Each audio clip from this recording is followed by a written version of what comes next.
میں ایک دعا آپ کو سکھا رہا ہوں، وہ اگر آپ سیکھ گئے اور پڑھنا شروع کیا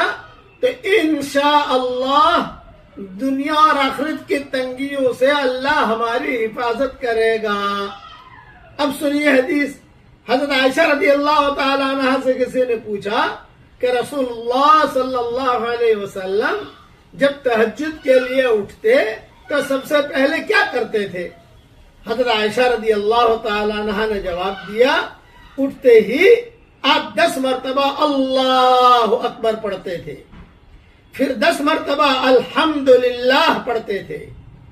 پھر 10 مرتبہ سبحان اللہ و بحمدہ پڑھتے تھے، پھر 10 مرتبہ سبحان الملک القدوس پڑھتے تھے، پھر 10 مرتبہ استغفر اللہ پڑھتے تھے، پھر 10 مرتبہ لا الہ الا